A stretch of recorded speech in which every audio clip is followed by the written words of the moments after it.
Então, falar sobre hipnose para mim é um prazer enorme. Eu realmente amo hipnose. Está na camiseta, está na minha pele aqui, ó. Tatuei hipnose no braço. Tem até uma história interessante. Eu estudei psicologia e eu me sentava na frente, ali, bem pertinho dos professores e tal. E um dia eu vendo a aula assim, o professor percebeu, se aproximou e deu hipnose. Você gosta disso? Deu vontade de falar, não, fizeram na cadeia. Olha o tamanho da tatuagem. Quem é que faz um negócio desse tamanho no braço se não gostar da coisa, né? Uma pergunta bem, assim, retórica, vamos dizer assim, né? Então, eu sou trainer em programação neurolinguística, mas não tenho PNL tatuado no braço. Sou psicólogo de formação, não tenho psicologia tatuada no braço, eu tenho apenas hipnose tatuada no braço. Hipnose realmente, para mim, é uma paixão.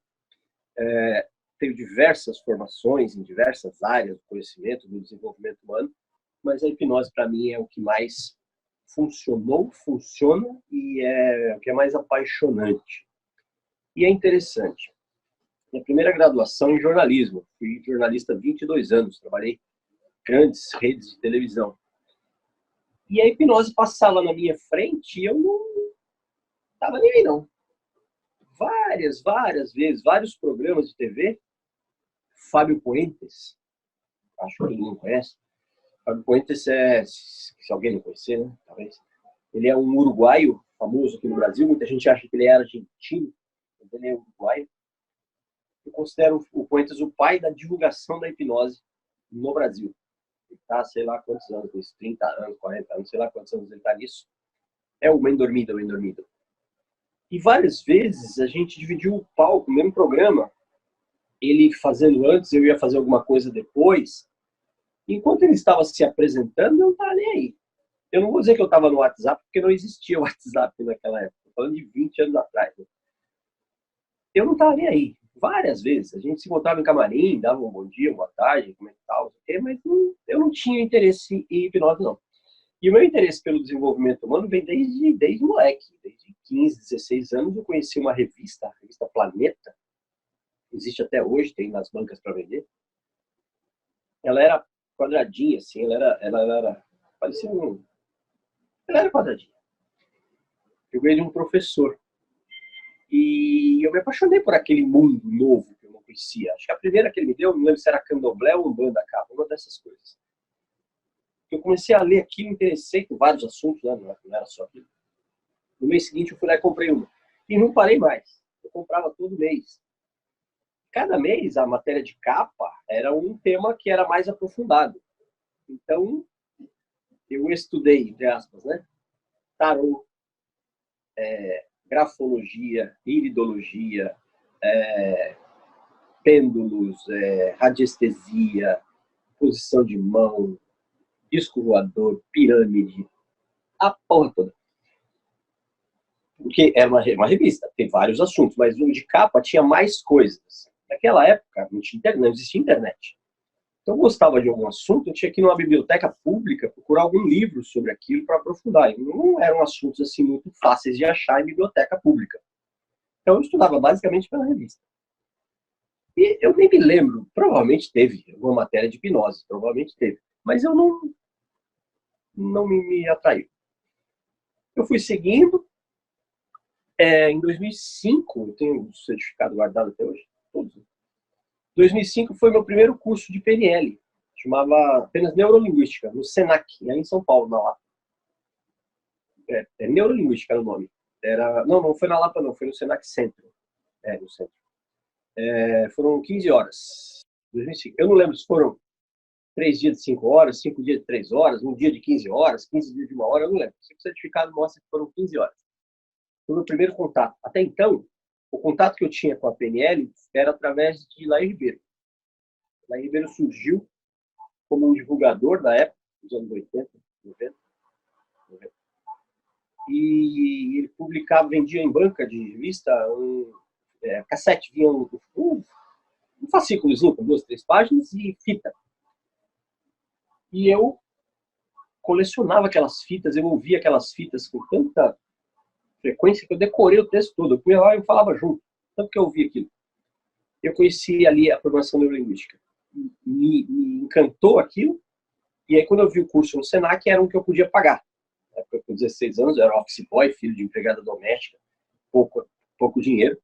O que eu pude pagar foi um curso de 15 horas no Senac. E uau, foi uma abertura imensa assim, de perspectiva. Tanto que em 2006 eu já investi no primeiro practitioner. Em 2005 eu conheci formalmente dentro de um curso, pequenino, mas um curso, PNL.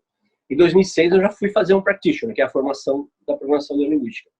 E a que eu fiz, à época, eram 6 módulos. Cada módulo era um final de semana por mês. Eram 6 meses, um final de semana por mês.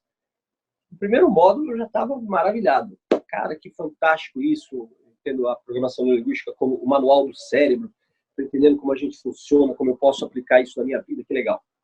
Segundo módulo, um mês depois, eu estava radiante, eu estava muito feliz com aqueles conhecimentos, com aquelas descobertas. Terceiro, quarto, quinto módulo, eu era outra pessoa. Já estava colhendo resultados, tinha mudado meu mindset, etc. Estava muito feliz com o curso. E no sexto e último módulo teve hipnose. Aí eu enlouqueci de vez. Se o curso practitioner tivesse parado no quinto, estava muito bom. Estava muito bom. Quem já fez PNL sabe do que eu estou falando. Tive contato com submodalidade, com âncora, com switch, com rapport, com sistema representacional. Aquilo revolucionou a minha cabeça. E aí, no sexto e último módulo, quando eu tive hipnose, eu falei, gente, dá para fazer aquilo tudo? Mais fácil ainda. O nome do meu instituto é Instituto Rogério Castilho, Hipnose e PNL. Eu digo assim, que a PNL são instrumentos cirúrgicos. Você faz uma cirurgia com PNL. E a hipnose é uma lente de aumento. Então, só com os instrumentos você faz a cirurgia com a PNL. Mas com a hipnose junto fica muito mais fácil. É uma lente enorme, assim, ó, que aumenta, fica mais fácil de você fazer a cirurgia, que você vê tudo de uma maneira muito mais clara, muito mais detalhada. Então, a hipnose é uma ferramenta de facilitação de processos de mudança. No curso que vocês estão terminando, de coach, de master coach, tem muito PNL. Para mim, ele é derivado da programação neurolinguística. Tem muitas ferramentas. Muita gente, quando faz os meus practitioners, diz assim, isso aí é igual no coach. Eu falo, não, é o contrário. O que você viu no coach é igual ao PNL. O PNL vem antes. O PNL vem dos anos 70, 71, 72. Nos Estados Unidos ela começou. O coach vem bem depois. Mas o pai da criança me interessa pouco. Eu quero saber o que essa criança é capaz de fazer. Então, quem veio primeiro, o ovo ou a galinha, não importa muito. Voltando, eu uni a hipnose à minha prática de PNL. Eu conheci a PNL primeiro. Então, juntei os dois e deslanchei. E muita gente, como vocês, unem. Primeiro conheceram o coaching, muitos aí também já conheceram a PNL, já conheceram a hipnose também, mas conheceram o coaching, agora vão conhecer a hipnose, e juntar os dois, vocês vão ver como isso facilita os processos. Facilita por quê? Bom, bem didaticamente, né? Hipnose é o quê? É um processo de atenção focada. Traduzindo, o nosso cérebro ele é programado para procurar, antecipar e evitar ameaças. Nós temos um plano no nosso DNA de viver para sempre. Nós nascemos e somos programados para viver para sempre. E uma boa estratégia para executar esse plano é antecipar ameaças. Então, a gente fica procurando aquilo que pode interferir nesse projeto. Então, o nosso sistema fica assim, ó. O tempo todo, nós somos bombardeados com não é mi, é bilhões de estímulos por segundo. É muito estímulo. Estímulos visuais, auditivos ou táteis, que na PNL nós chamamos de sinestésicos. Então, o que é um estímulo auditivo? Qualquer imagem.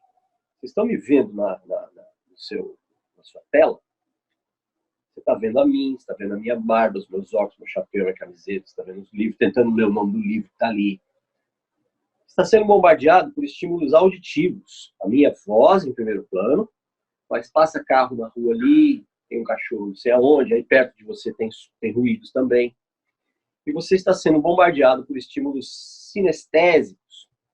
Não sei se aí onde você está tem ar-condicionado, ou tem ventilador, ou tem uma janela aberta, ou tem uma porta aberta, tem uma corrente de ar, ou você está aí no sul, sei lá onde você está frio, ao contrário, você está com um casaco, você está coberto. Presta atenção. O cérebro não dá conta de todos os estímulos que chegam. Então, o que é que ele faz? Ele seleciona quais estímulos ele vai dar atenção naquele momento. Porque é impossível dar atenção a bilhões de estímulos. Então, nós conseguimos, conscientemente, dar atenção de 5 a 9 estímulos. Existe um livro famoso que se chama O Mágico Número 7 mais ou menos 2. Então, 7 mais 2 é 9. Menos 2 é 5. É de 5 a 9 estímulos a gente consegue. Para entrar um 10º estímulo, primeiro você apaga. Então, você dá conta do seu espaço onde você está, você dá conta da hora que é, o dia hoje, o que você está fazendo, você dá conta se a temperatura está agradável ou não, você dá conta do que você está vendo, anotando. Ó, já está chegando 5, 6, 7. Para você dar conta de alguma nova informação, você esquece onde você está. Aí você lembra onde você está, você esquece que dia é hoje. Aí você lembra que dia é hoje, você esquece se está com frio ou não. Você pensa se está com frio, entende? O cérebro ele fica selecionando o que ele vai prestar atenção, porque não dá conta de dar atenção para tudo. Tudo bem? E o processo de hipnose ele tem várias definições. A mais famosinha, a internacional, hipnose é um estado alterado de consciência, blá, blá, blá. Eu gosto da definição da APA, da Associação Americana de Psicologia, que é esse. Hipnose é um processo de atenção focada. Então, eu sou bombardeado de estímulos e eu escolho um estímulo para prestar atenção.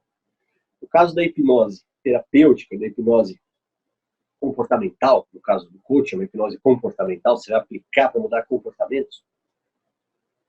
Qual é o estímulo? O estímulo é a voz do hipnotizador. Então, como uma sessão de hipnose, uma das primeiras coisas que a gente fala é feche os olhos.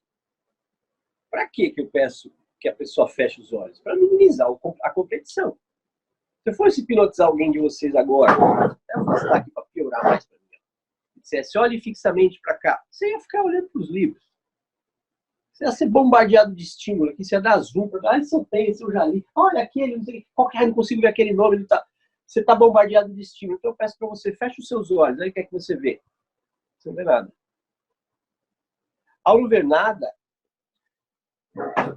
naturalmente, quando um dos nossos sentidos é minimizado, outros sentidos se expandem. Então, quando você fecha os olhos, você escuta melhor.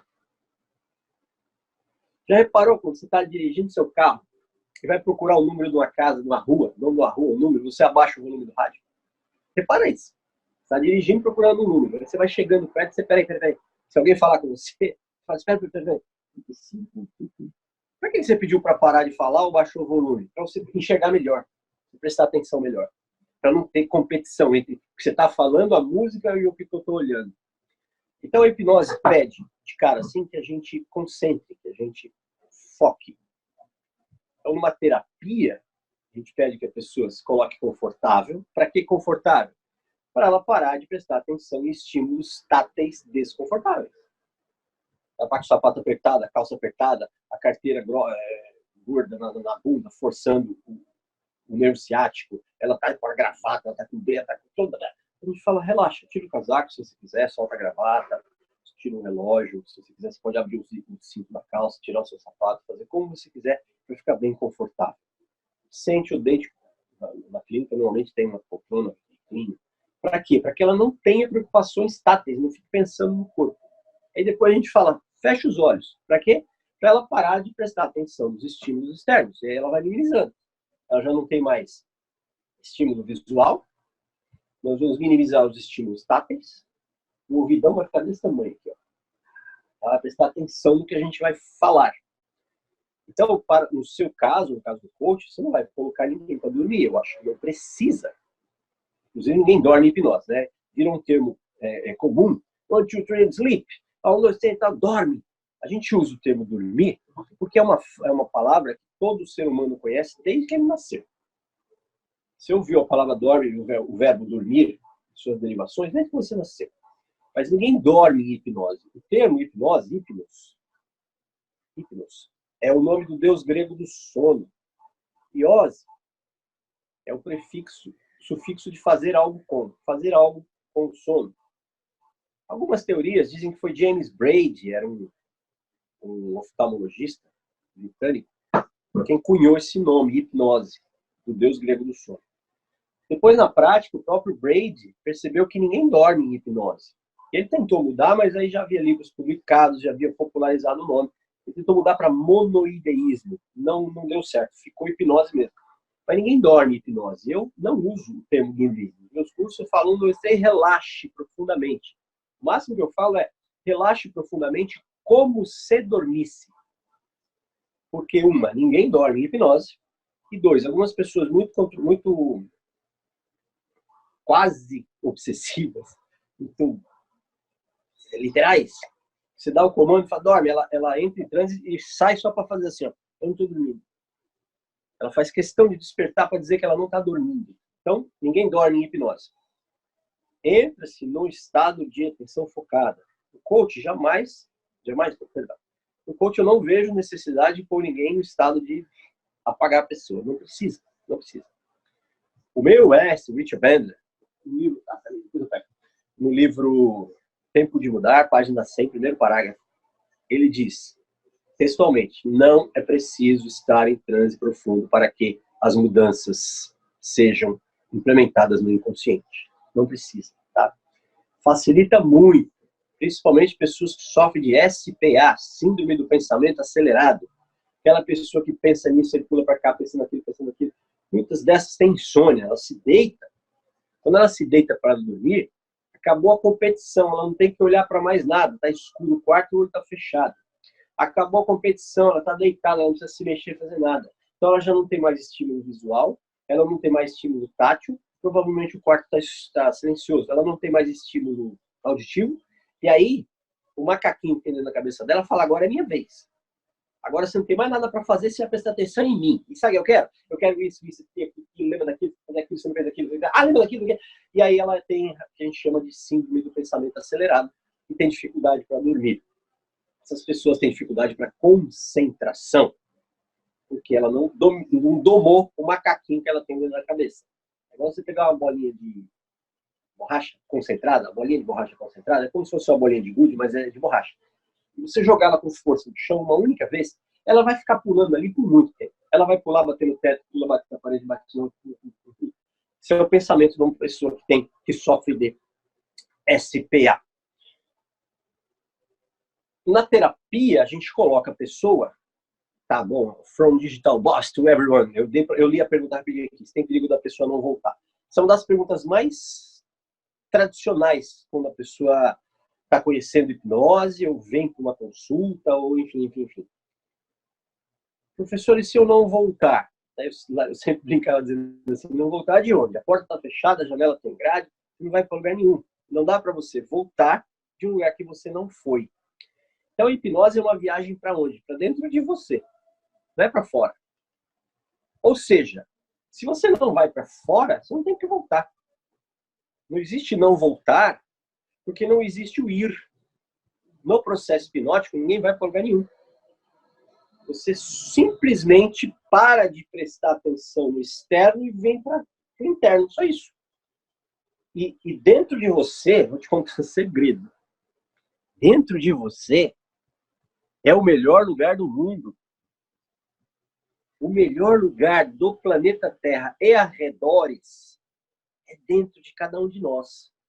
É aqui que estão as nossas forças, é aqui que estão as nossas fraquezas, é aqui o lugar de fazer essa equalização, de verificar aonde eu estou fraco para eu fortalecer e onde eu estou forte para eu manter.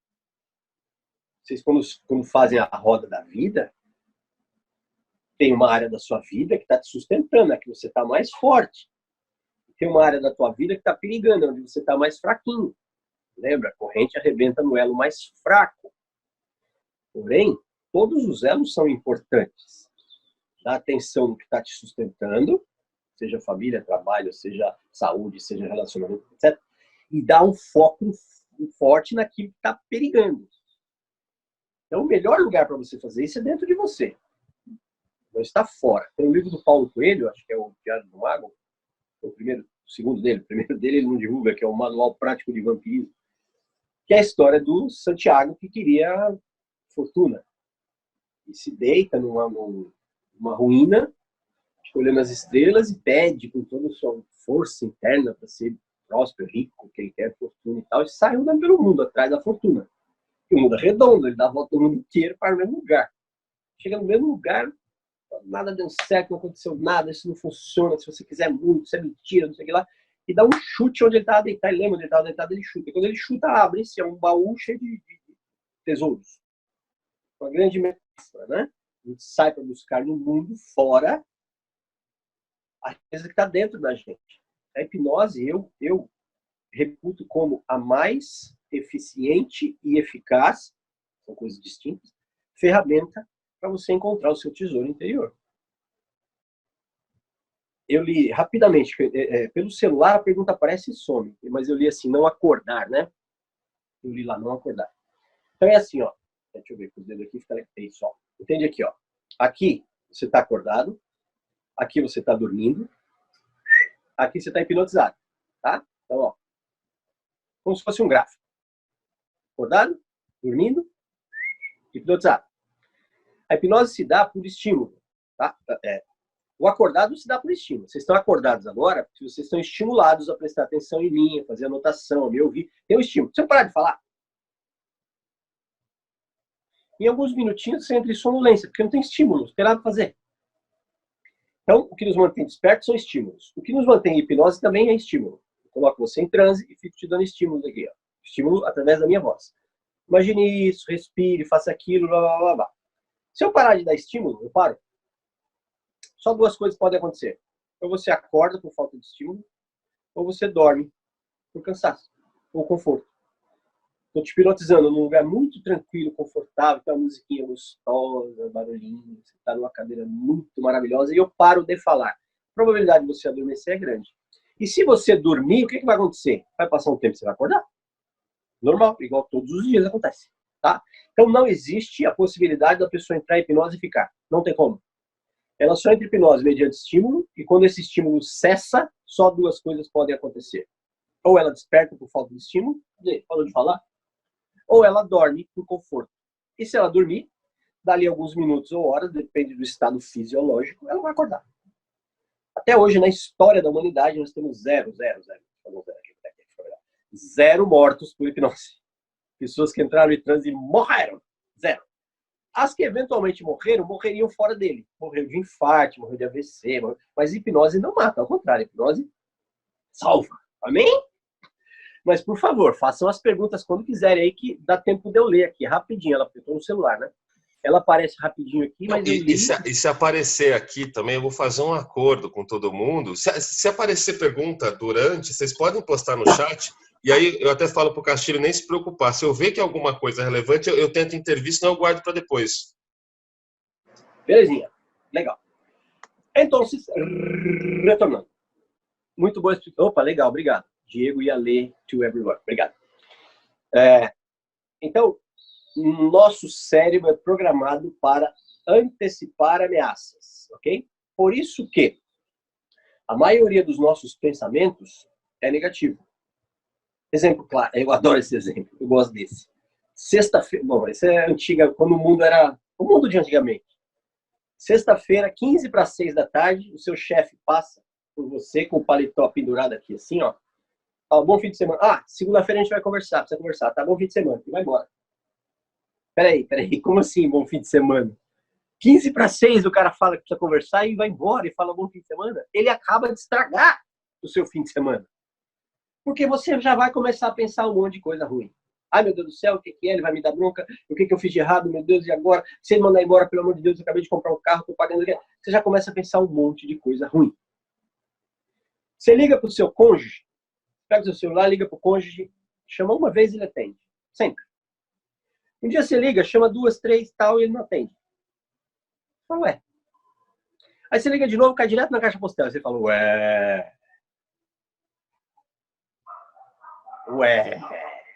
Exatamente. Aí, alguém já botou que tô sendo traído. Taca a vagabunda no motel. O primeiro pensamento que a gente tem é ruim. Quer ver só? Presta atenção. Quem é que pensa qualquer coisa diferente quando o telefone toca de madrugada? Todo mundo pensa a mesma coisa. Eu escutei vocês falarem aqui. Tá desligado o microfone de todo mundo, mas eu escutei vocês falando. Alguém morreu. Telefone tocar de madrugada, alguém morreu. Ó, nós temos de 50 mil a 70 mil pensamentos por dia. É pensamento para caralho. E a maioria deles é negativo. Para quê? Para cumprir a função de viver para sempre.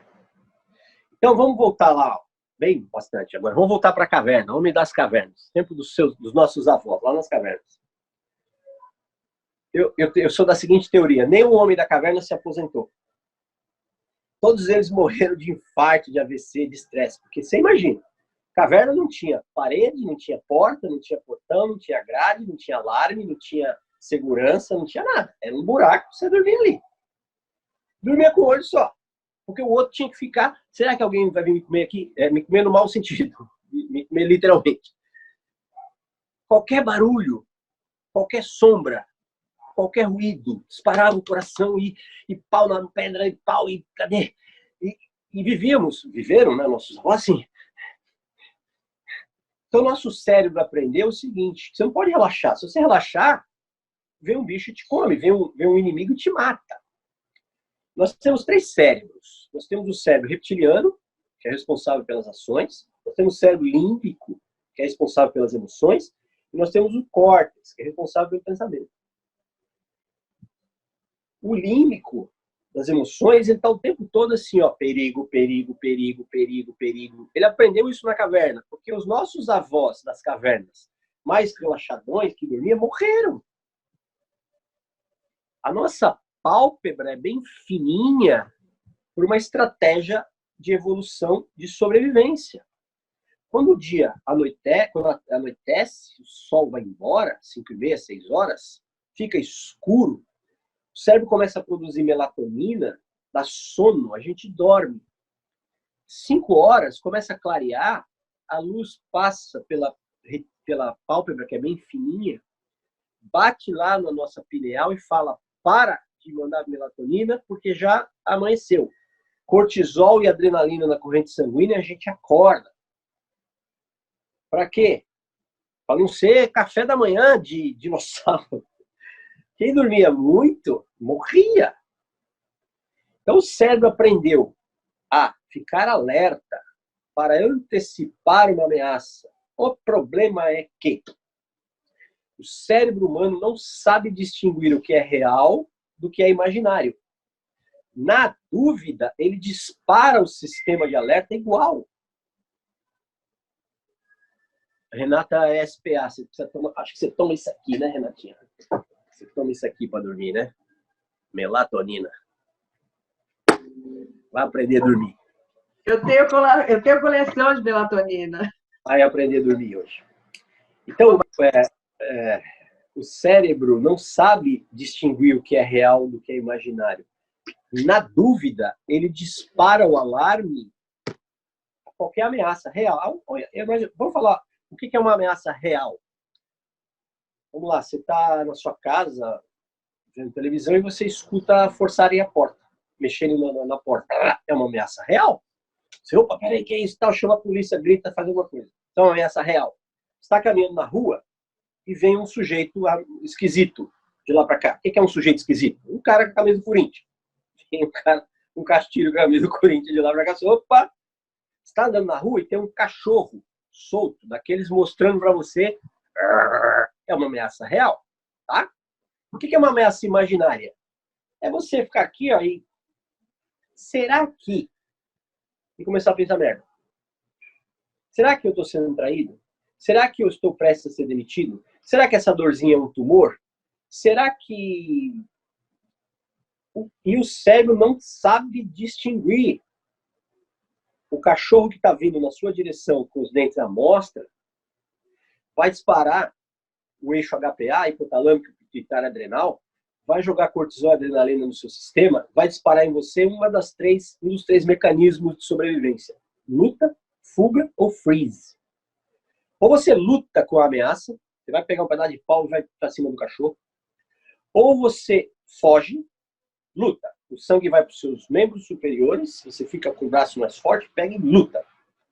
Fuga, o sangue desce para suas pernas e você, ó, sai pela direita. Tchum! Ou freeze, você simplesmente congela. Para que a gente congela? O predador gosta de sangue quente, o predador gosta de matar e comer. Se a vítima já estiver morta, ele não tem interesse. Só quem gosta de cadáver é abutre, urubu. Então, a natureza nos ensinou essas três estratégias. Se eu achar que dá para encarar, o hipotálamo, a pituitária adrenal vão HPA, o eixo HPA, vão disparar cortisol, adrenalina, o coração vai bombar, vai jogar o sangue para os meus braços. Por isso que dá o tal frio na barriga, não tem sangue na barriga, tá nos braços, o braço fica mais forte. E eu vou enfrentar a ameaça. Se eu achar que não dá, eu olho para a ameaça e falo, não dá para mim, o sangue desce para as minhas pernas e eu corro. Se eu achar que não dá para correr, eu friso, tá? São as três maneiras que a natureza nos ensinou de procurar a nossa sobrevivência.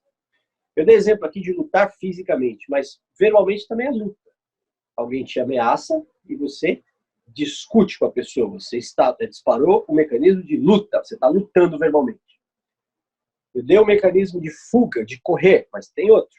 A pessoa te agride verbalmente, você fala, vou nem responder.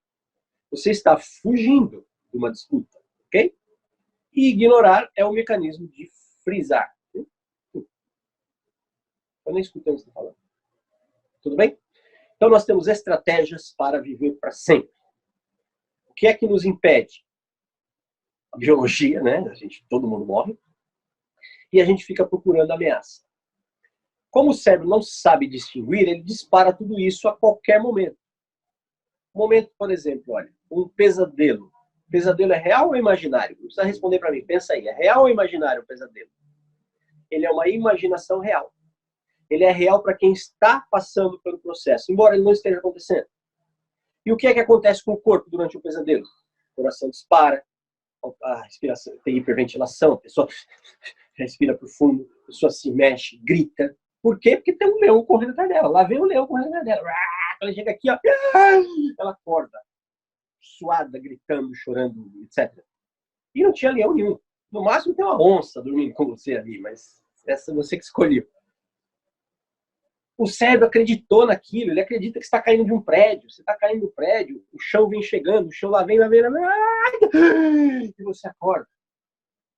Suando, sofrendo, você sofreu todo o processo de pré-morte imaginário. É a mesma coisa quando você está preocupado. Essa pandemia tem um monte de gente morrendo. Morrendo literalmente por conta de morte física e morte psicológica. Assim, ó. Meu Deus do céu, e agora? E agora? Eu tinha uma loja de... vendia desentortadores de banana. Tive que fechar minha loja de desentortador de banana. E agora, como é que vai ser o mundo quando voltar? Se é que vai voltar? Se é que alguém vai querer desentortar banana depois disso? Meu Deus, e agora? Essa pessoa está se matando. Porque ela está criando um cenário horroroso aqui. E o que é verdade aqui, é verdade aqui. Tá? Eu penso em um cenário muito catastrófico, eu começo a sentir angústia, eu começo a sentir dor, eu começo a sentir mal, e eu vou me matando. Aonde que a hipnose entra nesse processo? Ela entra no controle de pensamento. Sou psicólogo da linha cognitivo-comportamental. Vocês devem ter psicólogo na turma aí. E para nós, PCCs, a gente entende que pensamento gera sentimento, que gera comportamento. Então, o que é que a gente faz? A gente faz o que a gente está sentindo. E a gente sente algo que a gente pensa. Então, eu começo a pensar que o meu negócio, meu ganha-pão, não vai existir mais, ou meu ganha-pão vai demorar a voltar a funcionar, ou meu ganha-pão vai ser totalmente reformulado quando passar tudo isso. Ou seja, eu vou ganhar menos, eu vou ter um padrão de vida pior. Começa a pensar isso, ok? Então, eu penso isso, eu começo a sentir angústia. Eu começo a sentir angústia, ansiedade, medo.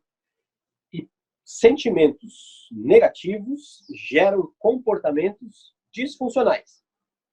Como é que eu vou fazer para me sentir bem? Eu estou pensando coisa ruim, estou me sentindo sufocado, estou me sentindo mal. O que eu vou fazer para sentir bem? Como eu não tenho ferramenta para mudar em cima, eu mudo embaixo. Eu vou ter algum comportamento compensatório para melhorar esse sentimento. Eu vou beber, eu vou comer, eu vou ter algum outro vício. O vício tem uma função adaptativa de minimizar estado emocional negativo. E o estado emocional negativo começa no pensamento. Então, olha só, a gente busca resolver no terceiro estágio, quando devemos resolver no primeiro. Primeiro, pensamento. Segundo, sentimento. Terceiro, comportamento. Então, é aí que Castilho, por favor, repete para mim. Sentimentos negativos geram comportamento o quê? Compensatório? Sentimentos negativos geram pensamentos negativos, Tá. geram sentimentos disfuncionais. Disfuncionais. Isso. Que vão ser compensados por comportamentos ainda piores. Obrigada. Eu vou fazer alguma coisa para me sentir melhor. Normalmente, o que eu vou fazer nesses dias trancados em casa? O que as pessoas vão fazer para se sentir melhor? Comer. A ingesta é o caminho mais rápido de mudança de estado, de sentimento. Principalmente a ingesta de quê? De carboidrato, açúcar, doce. Ao comer um doce, um chocolate, um bolo, um pudim, eu me sinto bem. Porque o carboidrato, ele é dissolvido rapidamente e ele vai lá no meu sistema límbico, ele vai lá produzir endorfina, serotonina. Eu boto um chocolate na boca, rapidamente eu me sinto bem. Coloco açúcar na boca, rapidamente eu me sinto bem. Quem nunca abriu a geladeira para pensar? Você tá meio assim, aí você abre a geladeira e você não tá com fome. Mas você abre a geladeira, quem olha para você? Um pudim, um lindíssimo de um pudim. Aí você olha para ele, ele olha para você, rola um clima.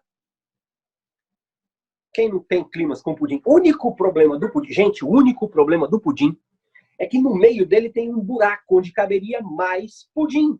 Mas inventaram que o diabo do pudim tem que ser feito de uma forma furada. Por que não é igual a torta, que é inteiro? Tinha mais pudim naquele pedaço. Eu não sei disso, eu sou revoltado. Aí você olha aquele pudim lá, ele tá lá, você também. Deixa isso pra lá, vem pra cá, o que que tem? Eu não tô fazendo nada, você também. Você vai lá e come o pudim. E é delicioso, é açúcar, é carboidrato. Você, dá uma sensação de bem-estar. O problema é que é efêmero. Dura 10 minutos, 15 ou meia hora. Aí você faz o quê? Você vai lá e come de novo. Dá vontade de comer um pudim, né? Sempre que eu faz um pudim alguém. Então, compensar sentimentos negativos com comportamentos é efêmero. Você vai tomar uns embeleze. Sabe o que é embeleze, né? Embeleze é aquilo que você toma e as pessoas vão ficando bonitas. Chama embeleze. Você tá mal. Aí toma um embeleze. Você fica bem. Por quê? Porque você parou de pensar naquilo que te gerava um estado negativo. Mas o embeleze vai passar, tem um pico, né, de estado. A Renata vai ter um ataque aí. Tô vendo aqui o Maxud. Respira. Você tá mal. Aí você tomou uns embeleze ou usou qualquer outro aditivo químico, qualquer outro. Você tem um pico de bem-estar. Você tá mal. Aí você fica bem. E óbvio que aquilo vai cair. E o problema do químico, vou fazer eu vou pornográfico. Aprendi com os meus professores a pornográfico, eu vou pornográfico também. O problema todo de você fugir de um estado negativo através da química não é uma boa estratégia. É uma estratégia que de imediato funciona muito bem, de imediato, mas ela traz. Então, ó, a pessoa está negativo, tá? Ela está negativa. Ela ativa ela usa alguma substância. Aí, ela tá aqui é a linha de base dela de negativo. Ela vai e fica bem. Qualquer droga. Ela, subiu e ficou bem. Aquilo vai ter um período e vai cair. E o problema é que quando cai, a linha de base dela está aqui, ela vai cair abaixo. Ela vai cair, ficou horrível no desenho. Ela está mal, usou uma coisa qualquer, ficou bem, manteve bem, começou a ficar normal, e ela vai ficar abaixo do que ela estava. Por quê? Porque entra um componente aqui chamado frustração. Quem usa drogas, álcool é droga, ele está mal, usou, ficou bem, passou efeito, ele vai ficar mal de novo porque o problema anterior continua, e ele tem agora a ressaca física, dor de cabeça, dor de estômago, e a ressaca moral, que é a pior. Para que eu fui fazer isso? Que droga. Agora tem 2 problemas. Então, o que parece mais inteligente você atacar a causa do seu problema. E a causa do seu problema é seu pensamento, não é o seu sentimento. Eu estou angustiado aqui porque o mundo está parado e meu negócio está fechado e eu não estou produzindo e eu estou aqui, ó.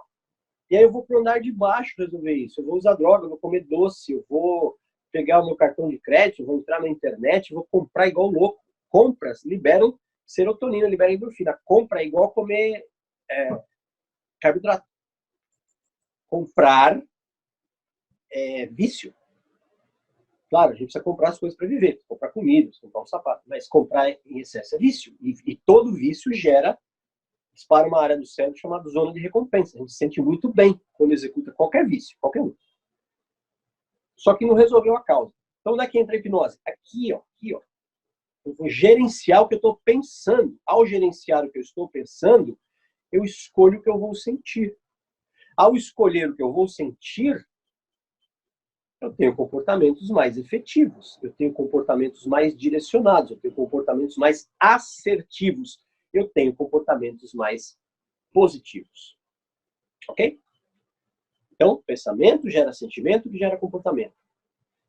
Todas as pessoas que me procuraram em clínica queriam mudar comportamento. Quero parar de roer unhas, quero parar de fumar, sou muito nervoso, explodo, grito com as pessoas no trânsito, eu não suporto mais o meu marido, a minha mulher. Quer mudar comportamento. E aqui, nesse nível, é o pior lugar de fazer mudança, porque elas são efêmeras. A minha irmã roía unhas quando criança. Roía unhas. Comportamento, roer unhas. O que meu pai fez? Passou pimenta nas unhas dela. O que aconteceu?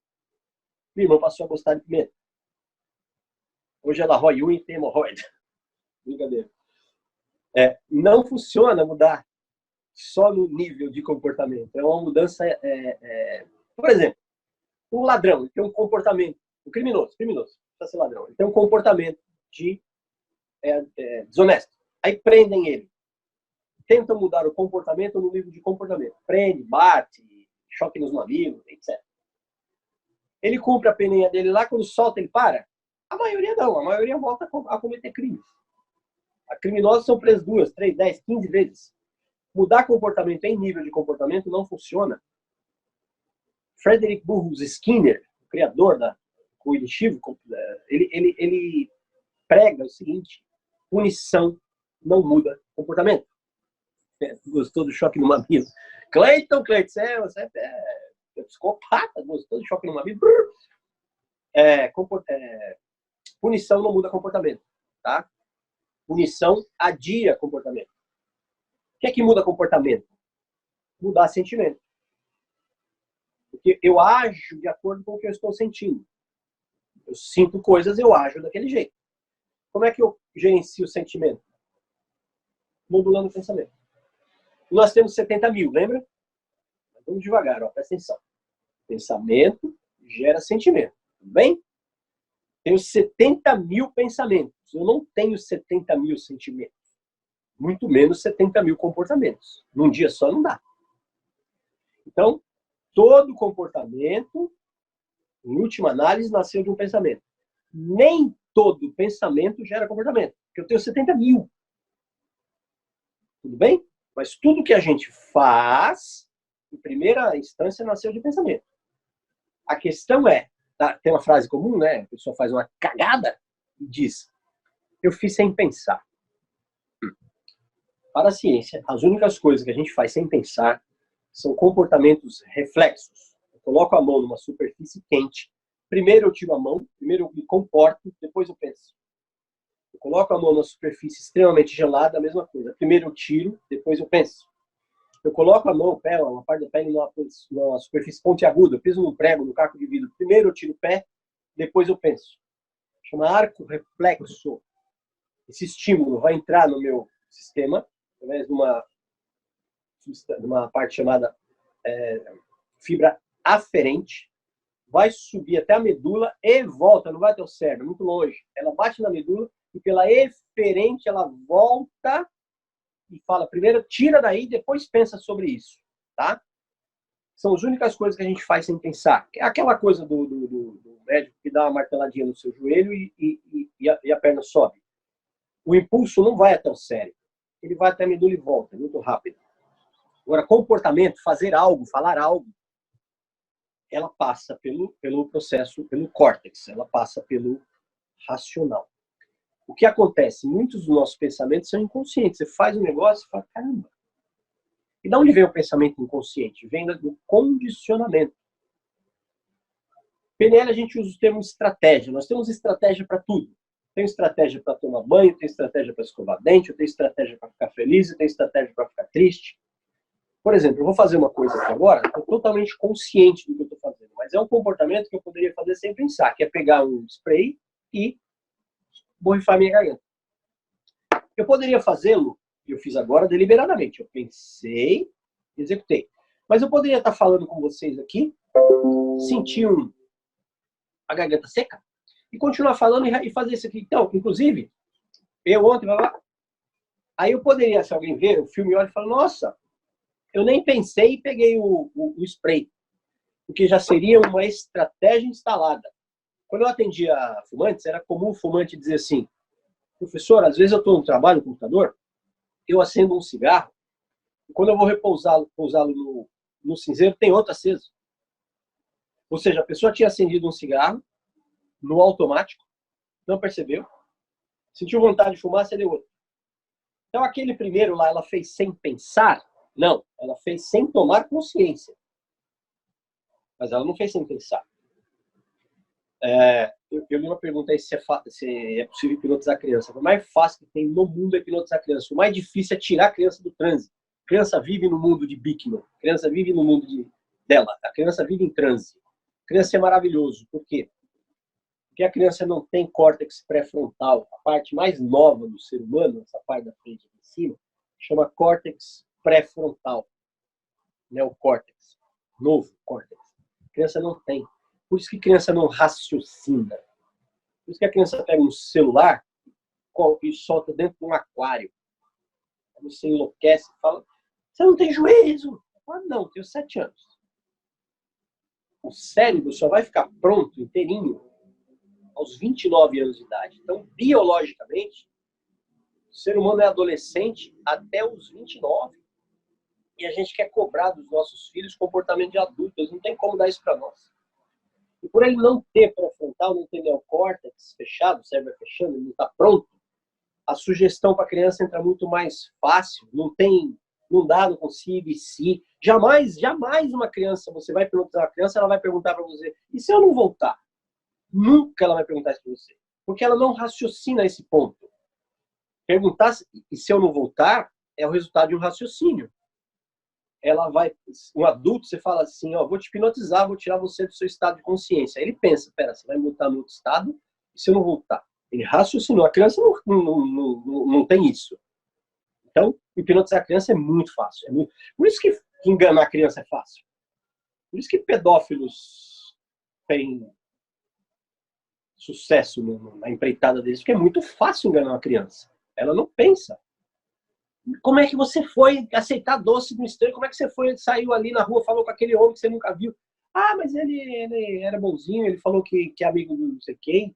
Criança é muito fácil de enganar. Tá? Então, hipnose é uma forma de enganar, obviamente, que com boa intenção. Apareceu uma pergunta que eu não consegui ler. Depois o Burger fala se... Enfim. Não, era sobre criança, mas a gente deixa para o final. Pode tacar pau. Tá legal. Então vamos lá. Dentro do nosso processo de coaching, onde é que entra a hipnose? Tudo isso que eu estou falando. A pessoa te procura para fazer coaching, por quê? Porque ela está com dificuldade de atingir o objetivo. Muitas estão com dificuldade de estabelecer o objetivo, né? Adoro quando alguém vem para mim e fala, preciso de ajuda, o que você quer? Eu quero ser mais feliz. Aí eu falo, essa tá fácil. Coloca um sapato, um número menor, e no final do dia tira. Ô, felicidade da puta! Ser feliz é muito simples, gente. Você só precisa de um sapato, um número menor, mais nada. Então, claro, as pessoas não têm as ferramentas, não têm a estratégia, elas efetivamente não sabem o que elas querem. A maioria sabe o que não quer. Não quero mais ser gordo, não quero mais fumar, não quero mais brigar com o marido ou com a mulher, não quero mais ganhar pouco, não quero mais morar longe, não quero... Elas sabem o que elas não querem. E o trabalho do coach, entre outros, né, é ajudar a pessoa, primeiro, a estabelecer o objetivo, pensar de forma assertiva o que eu quero. Eu uso uma metáfora que vou dar para vocês, se vocês usarem nos seus procedimentos, que eu gosto muito dela. Quando as pessoas começam a falar tudo que elas não querem, eu digo assim, alguma vez você foi ao supermercado com a lista de tudo que você não ia comprar? Não levar ovos, não levar vassoura, não levar lâmpada, não levar... Não. Você leva a lista do que você quer, não é? Então, para a sua vida, tem uma lista do que você quer. É o único jeito de você conquistar, é especificando. Então, primeiro, muita gente não sabe o que quer. Depois, as que sabem ou aprendem a saber, não sabem como chegar lá. Eu faço essa pergunta para as pessoas. Coach, né? Eu aprendi no curso que eu fiz que a definição de coach. Coach é um colecionador de perguntas. E perguntas poderosas vão gerar estados poderosos, né? Respostas poderosas. Pergunto duas coisas para as pessoas. Eu pergunto para elas: qual o seu maior desejo na vida? Isso, aquilo, outro. Tá bom. E a segunda pergunta é: por que você não conseguiu ainda? Qualquer resposta 2 para essa pergunta 1, qualquer resposta 2 é crença. Então, o que você mais quer na vida? Ter estabilidade financeira. Seja lá o que significa para cada um. Aí a segunda pergunta é: por que você não conseguiu isso ainda? Aí a resposta é: porque eu não tenho faculdade, porque eu moro numa cidade pequena, porque o mercado está saturado, porque o meu patrão não me reconhece. Tudo isso tem um nome. Crença. E as crenças estão onde? No cotovelo. Não. As crenças estão aqui. É aqui a raiz do nosso sucesso, é aqui a raiz do nosso fracasso. O sujeito nasce numa família disfuncional. Não tem pai, o pai bate na mãe, tem um monte de irmão, tudo é racionado, é uma briga para comer um pedaço de carne, e ninguém estuda, com 10 anos já vai para a rua vender laranja, não tem estrutura familiar, não tem amparo psicológico, não tem estímulo intelectual, e vai. A probabilidade dessa pessoa crescer e desenvolver crenças poderosas sobre ela é mínima. Porque ela olha ao redor e fala: a vida é uma merda, o mundo é uma merda, é cada um por si. Isso vira verdade para ela, ela vai sentir coisas congruentes com esse tipo de pensamento e ela vai agir congruente com esse tipo de sentimento. O outro que nasce numa família mais estruturada, que tem apoio, tem amparo, tem carinho, tem amor, tem estímulo, ele desenvolve crenças de que o mundo é um lugar agradável, o mundo é um lugar de possibilidades, o mundo é um lugar de progresso. Ele cresce acreditando nisso, ele se sente poderoso, ele tem comportamentos congruentes com isso. Felizmente, isso não é regra. Se fosse regra, quem nasceu na favela ia morrer fudido e acabou. Quem nasceu bem ia morrer bem e acabou. E não é verdade, a gente sabe disso. Existe uma coisa que se chama mobilidade social. Há favelados que prosperam, prazer, e há pessoas bem-nascidas que quebram. Tá? O que é que determina isso? Mindset. O modo como eu olho o mundo e a mim mesmo, pensamento, vai determinar como é que eu faço. O que eu faço? Se eu acho que eu sou um fudido, crença, ela tem 3 modelos, né? Capacidade, possibilidade e merecimento. Se eu acho que eu não sou capaz de prosperar, se eu acho que é impossível prosperar num país pobre, ou se eu acho que eu não mereço, porque sei lá por quê, porque eu nunca, sei lá, eu não vou andar. Minhas crenças determinam o meu comportamento. As crenças foram instaladas. Eu tinha 5, 6, 7 anos. Eu não tinha filtro. O que falavam para mim era verdade. Aquilo entrou aqui, virou verdade. Eu herdei as crenças dos meus pais, dos meus cuidadores, dos meus primeiros professores. Eu herdei as crenças dele. O lado bom é que a hipnose ajuda você a 1. Identificar suas crenças. 2. Fortalecer aquelas que vão ser úteis. Ou 3. Jogar fora as que não servem mais. Então vamos lá, as 3 partes. Como é que eu identifico minhas crenças? Crença é inconsciente, tá? Você não sabe que tem. Mas eu já expliquei aqui. O que eu acredito vai produzir o que eu sinto. E o que eu sinto vai gerar o que eu faço. Então, para eu saber qual é a minha crença, é só olhar o que eu colho. É bíblico isso, né? Conhecerás a árvore pelos frutos. Então, você deve olhar qual fruto você está colhendo em determinada área, você vai saber qual é a sua crença. Pega a tua área financeira. Sobra mês no fim do seu salário? Você já sabe, então, que você tem uma crença limitante acerca de dinheiro.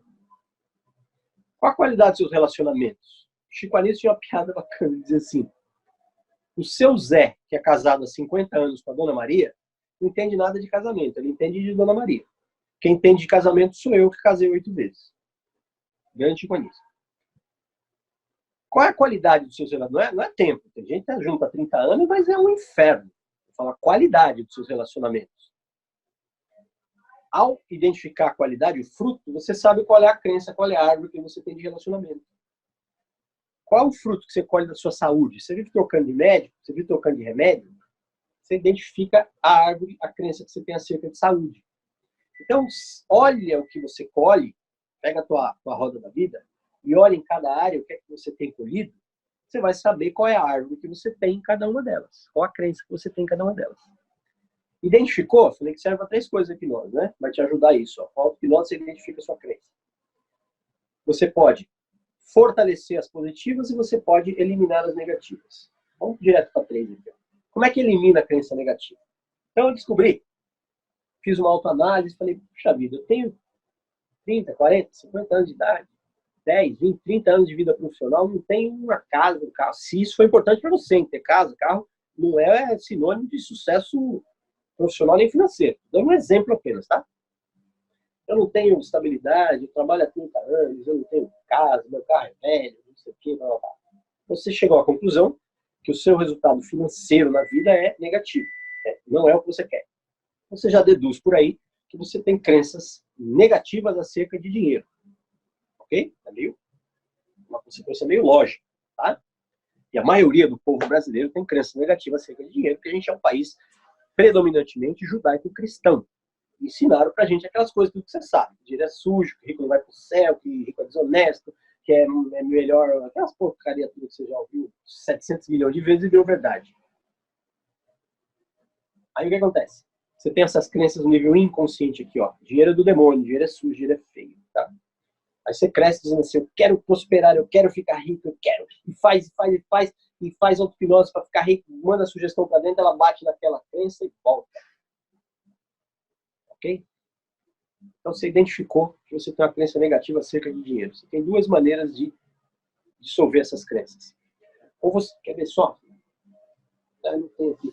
Arruma um copo transparente, por favor. Eu desenvolvi uma metáfora que eu chamo de técnica do copo sujo. Você tem 2 maneiras de tirar a crença negativa do seu sistema psicológico. Uma delas, imagina você tomar café num copo transparente. Põe café aqui e toma. Tomou? Vai ficar sujo de café, né? Ficar escurinho aqui. Você tem 2 maneiras de limpar esse copo. Uma, você pega sabão, bucha de sabão, detergente e tal, e vai lá e limpa. Isso chama-se regressão. Você paga para um profissional fazer uma regressão em você e lá arrancar suas crenças negativas antigas. Tá? De que outra maneira você pode limpar um copo sujo de café?